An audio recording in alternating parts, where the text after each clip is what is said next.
Chào buổi chiều tất cả mọi người. Mọi người đang đến với Chill Work at Mazita Cafe. Và hôm nay trước khi bắt đầu buổi làm việc chiều hôm nay, làm việc chill cùng nhau, thì chúng ta cũng sẽ chill làm một số thứ. Hôm nay mình sẽ làm một Âu camper. Đây, mình sẽ làm camper. Làm camper cũng rất là nhanh thôi, cho nên sẽ không tốn nhiều thời gian. Mọi người hãy cùng vào làm camper với Mazita nhé. Những cái quả bơ này thì đó là những cái quả bơ mà do bơ của mẹ mình trồng được. Và mẹ đã gửi cho mình mấy hôm trước. Có 7-8 quả thì đấy, và nó chín cũng nhanh ấy. Nên là mình ngoài ăn không ra thì mình mới nghĩ ra là mình sẽ làm camper. Mẹ cũng bảo mình hãy thử làm camper đi. Hôm nay mình đã mua các nguyên liệu để làm camper rồi đây, nên là mình sẽ giới thiệu với mọi người cái cách mà mình làm cái món camper này. Và cái cách mình làm như mọi khi đấy là mình sẽ đi tìm một cái công thức ở trên mạng. Sau đó là mình sẽ làm và biến tấu nó theo cái cách của mình, chứ mình sẽ không hoàn toàn làm giống với ở trên mạng đâu. Công thức mà mình làm cho món camper lần này là mình lấy được ở trên link bách-hóa-xanh.com mọi người ạ. Tức là mình search ở trên Google thì đấy là một trong những cái link đầu tiên xuất hiện, thì mình click vào và mình làm thôi, chứ mình cũng không tìm hiểu xem là đấy là của ai làm ấy. Công thức này là Bách-hóa-xanh lấy từ đâu thì mình cũng không biết. Thì tóm lại là đấy là lý thuyết, còn thực tế thì công thức là như vậy, còn mình làm cũng sẽ không giống hoàn toàn. Mọi người đợi mình một tí để mình đi mở cái livestream này trên một cái tab khác để mình có thể kiểm soát được là mọi người nhìn được gì trong lúc mà mọi người xem mình livestream.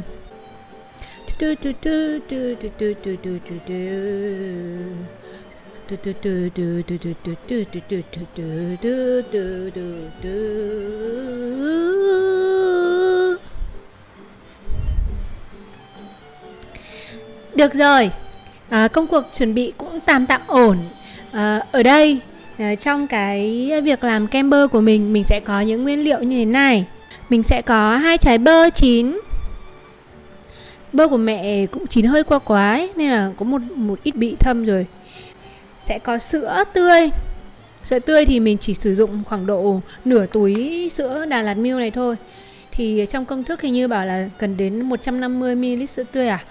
Nhưng mà mình cũng chả biết đâu. Là tóm lại là mọi thứ cũng sẽ mang tính ươm bướm ý. Thì biết là cái túi này của mình cũng còn 2/3 gì đấy, thì mình sẽ dùng đâu đấy tầm hơn 1/2. Rồi ở đây mình có whipping cream. Whipping cream thì mình sẽ sử dụng đâu đó khoảng độ nửa chai này cho cái món kem này. Công thức thì hình như người ta cũng bảo là dùng độ 150ml ấy. Nhưng mà mình tóm lại mình sẽ ướm tầm nửa chai. Thì cái chai này là chai 250ml. Đó. Đấy là một ít sữa đặc nữa. Thực ra mình vẫn luôn không phải là một người ăn ít ngọt, nhưng mà đối với món kem chắc sẽ cần ngọt hơn một chút, thì mình sẽ cho nhiều lên một tí. Mà tí nữa lúc ăn thì mình sẽ nếm xem nó có vừa miệng mình không. Mình có cả máy đánh trứng ở bên cạnh này nữa để mình có thể đánh whipping cream, nhưng mà chưa sử dụng để nó bây giờ. Bây giờ thì chúng ta sẽ bắt đầu cùng nhau làm kem nhé. Thì đầu tiên là mình sẽ cần phải nạo cái quả bơ này ra.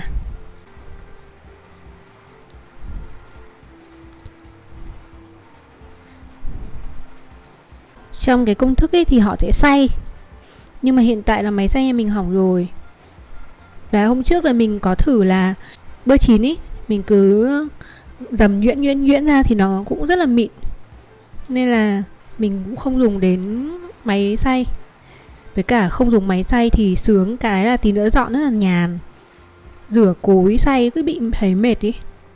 Còn như thế này xong, cho bơ vào thẳng cái âu ấy, âu làm kem luôn, cho nên là sẽ cực kỳ ít đồ phải rửa. Trời, hạt bơ to nhỉ. Sẽ có một ít cái phần hơi bị thâm thì mình sẽ tránh nó ra. Thế mọi người nhìn có rõ không? Nhưng lúc mình tập trung là mình sẽ không để ý được cam, là mọi người nhìn được có rõ không? Livestream này có cái rất là thích, đấy là vì là mình sẽ có một cái máy tính bàn ở ngay đây, và có thể sau đó là cái cắm điện thoại các thứ vào ấy, thì nó sẽ dẫn lên trên máy tính để mình nhìn được xem là chuyện gì đang xảy ra trên khung hình ấy. Nên là nó cũng khá tiện để mình có thể kiểm soát khung hình. Vì mình làm tất cả những thứ này một mình và không có người khác hỗ trợ ấy, nên là từ công việc nội dung rồi sản xuất, quay phim, dựng video, quay livestream, kỹ thuật, âm nhạc thì mình phải làm hết. Nên là những cái hỗ trợ về công nghệ như thế này thì thực sự là nó giúp ích cho mình rất là nhiều, để mình có thể tạo ra một sản phẩm có độ chỉn chu tương đối thôi, chứ không phải là cao hay là xuất sắc được.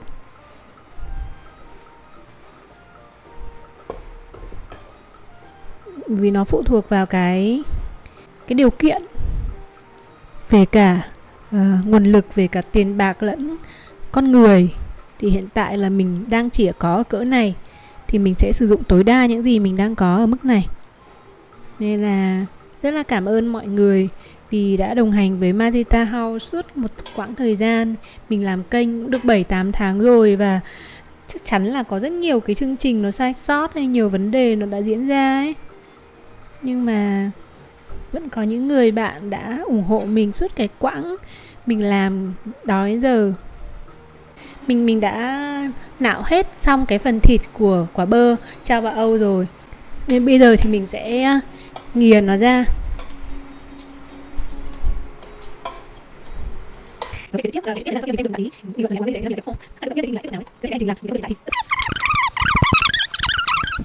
Đó, sau thì mình sẽ cho thêm vào đây một ít sữa tươi.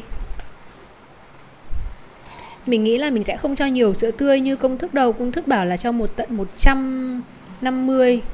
Nhưng mà mình sợ là tí nữa mà mình cho nhiều sữa quá ấy, thì đến lúc mà mình làm kem thì kem nó sẽ bị răm đá nhiều. Mình không thích nó răm đá nhiều ấy. Nên là có thể bảo như thế, nhưng chắc là mình làm chỉ cho khoảng độ 30, 40, 50 ml sữa thì đấy thôi.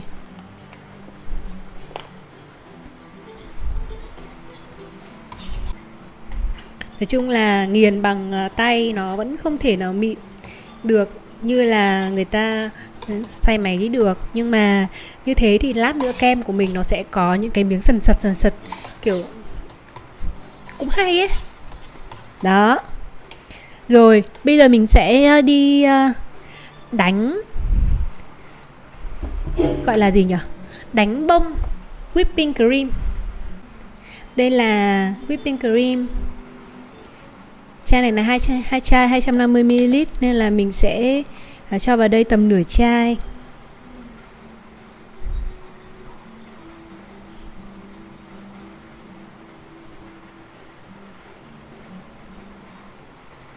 Đó. Sau đó sẽ bật máy lên và đánh cái phần whipping này lên.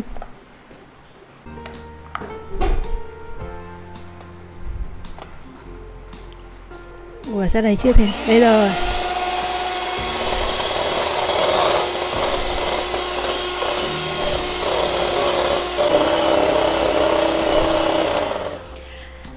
Đây là lần đầu tiên mình đánh whipping cream mọi người ạ. Thế là mình cũng thấy nó rất là lâu. Mình cũng không hiểu lắm cái việc đánh này. Mọi người đợi mình một tí.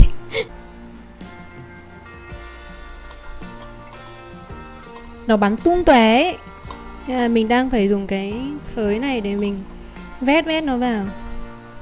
Đánh tiếp. Mình thường đánh lòng trắng trứng ấy, thấy đánh dễ là dễ. Mà lần đầu tiên đánh whipping cream mình thấy nó khó như này.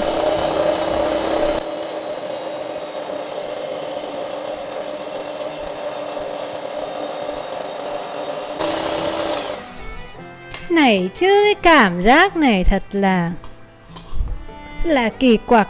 Giá mà có ai đấy đã từng có kinh nghiệm đánh whipping cream có thể ở đây và nói cho mình biết là mình gặp vấn đề gì vậy. Trời đất. Hay là cứ kiên trì đánh thôi.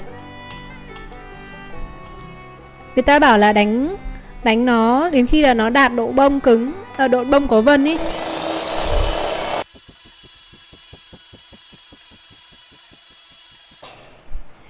cũng cũng thấy nó hơi bông lên một tí ấy. Nhưng mà cảm giác thật là sai trái, thật là kỳ quặc. Bình thường đánh bông lòng trắng trứng nó bông nhanh lắm, bông như này là sao?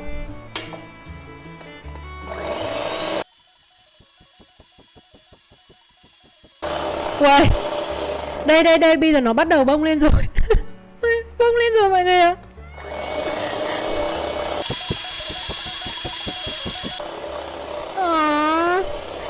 Đấy, nó phải như thế chứ.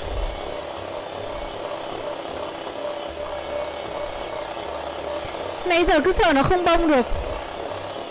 Thi thoảng lại phải quét cái viền xuống, nếu không là sẽ có nguyên một lớp whipping ở bên viền là nó không được đánh.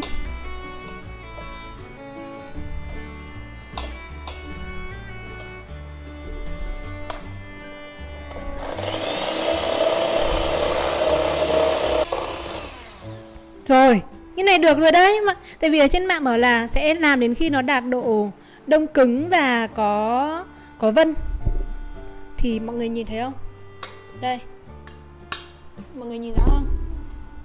Đấy, mình đã đánh được đến đạt này rồi. Xong họ cũng bảo là nếu mà whipping cream mà mình đánh lâu quá ấy, thì nó còn bị tách nước mà nó lại bị chảy lại ấy. Nên là cũng không được đánh lâu quá. Nên nãy giờ kiểu bị lo lắng ấy, vừa đánh vừa lo là mình làm sai. Rồi bây giờ sẽ là cho whipping vào kem.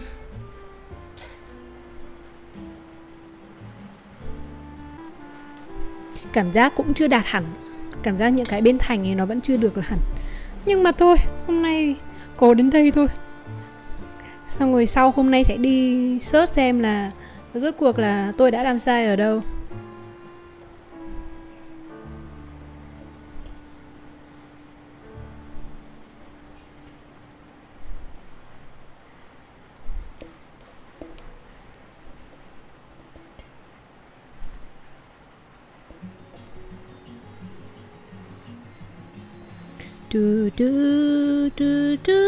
Ở chỗ mọi người có mưa không? Mình ở Hà Nội ấy, đang mưa lắm. Mưa suốt mấy ngày nay rồi. Mấy hôm nay là thiên tai ấy. Chung mà được ở nhà làm bánh thế này là sung sướng rồi. Chẳng còn biết nói gì hơn. Mong cho mọi người là cũng được bình an ở nơi ở của mình. Ở nhà mình mưa là cũng dột ướt hết nhà đấy, ướt hết tầng trên xuống tầng dưới. Nhưng mà mình vẫn thấy đấy là chuyện bình thường.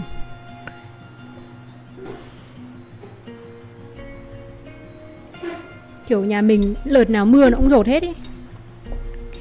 Nó dột từ cái khu vực giếng trời đổ xuống.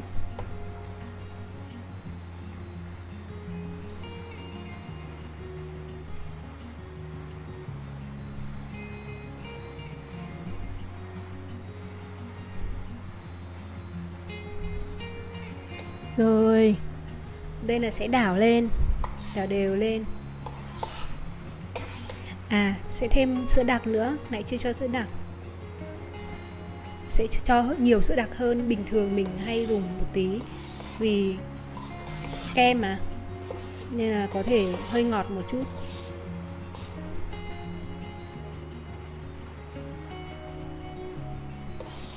Nhưng mà mình vẫn cho sữa đặc theo tổ độ thôi, chứ mình không chính xác đâu.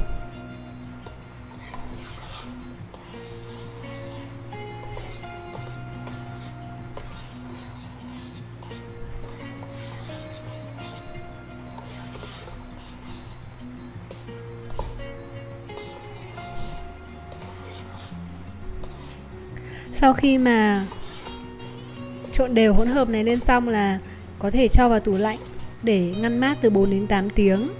Nên là mình sẽ chưa thể cập nhật với mọi người ngay là nó có thành công hay không.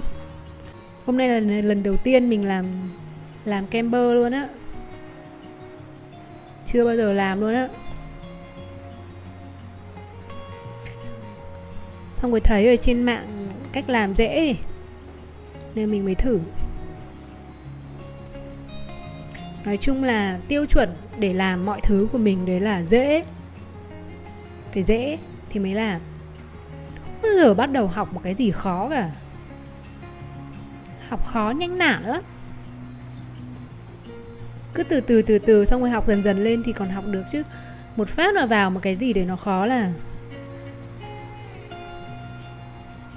Hình như là ánh đèn của mình nó hơi sáng quá nên là mọi người trông kem lại không được rõ đúng không? Đó, mình đang phệt cái kem này xuống cho nó... Đó. Trông hơi lem nhem. Để mình lấy một cái tờ giấy để mình lau những cái lem nhem đi. À chết rồi, phải nếm thử đã. Phải nếm thử xem là đủ ngọt chưa đã. Ui, ăn không đã thấy ngon rồi ấy. Hy vọng là nó không bị giăm đá quá thôi. Ôi mẹ ơi ngon quá. Cái này là quá ngọt rồi ấy. Còn ngọt quá so với mình. Nhưng mà đến lúc mà nó đông lạnh lại thì nó sẽ vừa. Ôi trời ơi, cái thứ này ngon quá. Mình sẽ lấy một cái tờ giấy nhỏ nhỏ thôi để mình lau những cái lem nhem ở thành đi. Nói chung là vẫn phải cố gắng để nó đẹp. Không phải đẹp xuất sắc được như người ta thì nó cũng phải đẹp thuận mắt mình.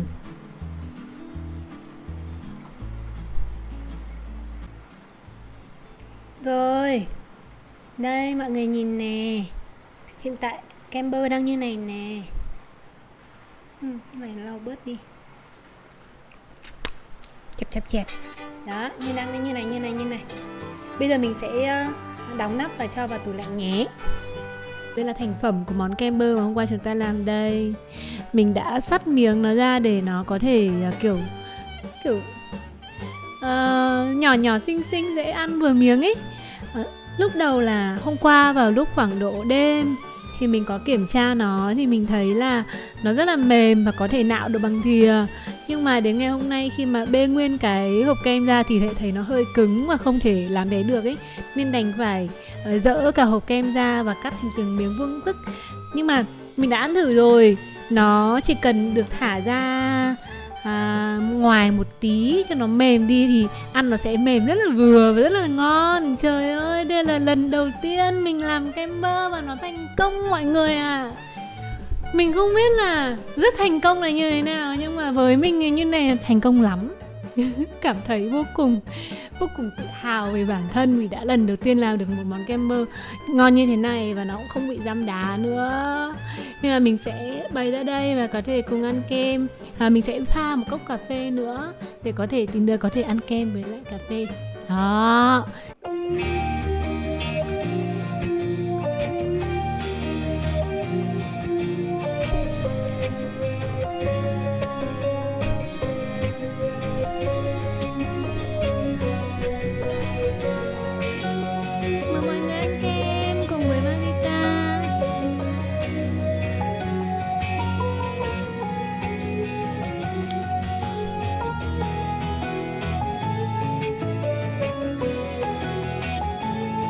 Xin mời.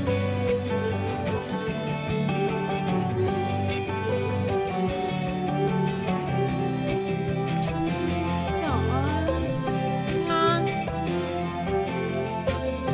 Ngon quá.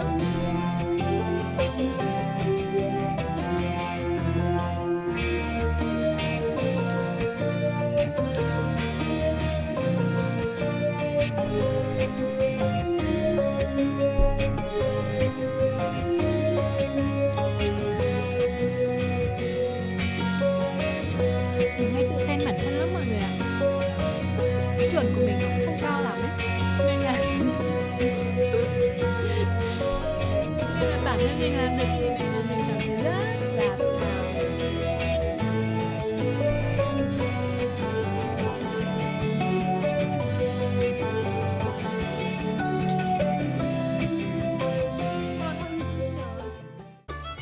Để mình lấy một ít cà phê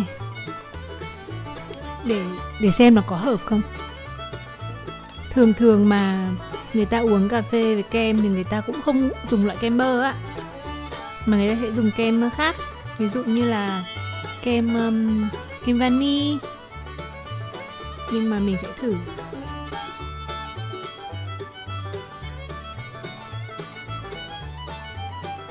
thôi nên cũng không cần lấy nhiều lắm.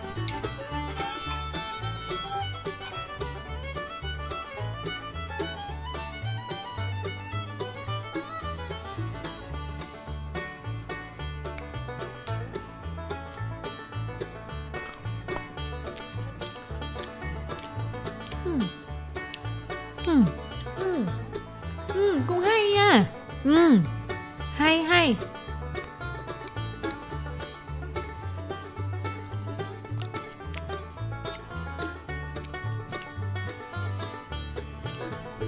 Cũng hay đấy. Tại vì thực ra là bơ với lại cà phê khá hợp nhau. Không biết là mọi người đã thử dùng món bơ cà phê chưa? Bơ cà phê là một món uống khá là hay. Nhưng mà uống hay thôi, chứ thực ra là mình vẫn sẽ thích ăn kem bơ không hơn. Nhưng mà rất là vui mọi người ạ. Trời ơi, sau đợt này, sau khi đã thành công với kem bơ rồi, mình sẽ chuyển sang làm những món kem khác nữa. Ngày xưa ấy, có những món mà trong mắt mình là nó rất là khó ấy, và mình không thể nào làm được ấy. Thì trong mấy năm gần đây thì mình đã thử và phát hiện ra nó không khó như thế. Thì có một là kem là một, bánh bông lan là hai, đã làm được. Đó. Còn gì nữa nhỉ? Sẽ có một hôm mình sẽ thử làm bánh mì mọi người ạ. Tại vì mình đã tìm được một cái công thức làm bánh mì không cần phải ủ. Chỉ trong họ bảo là chuẩn bị nguyên liệu trong 10 phút. Nhưng mà mình không tin lắm, nhưng mà mình sẽ thử. Vì mình thấy cách làm có vẻ cũng dễ. Thế là công cuộc làm đồ ăn có rất là nhiều món vui để có thể làm, để chia sẻ niềm vui với mọi người.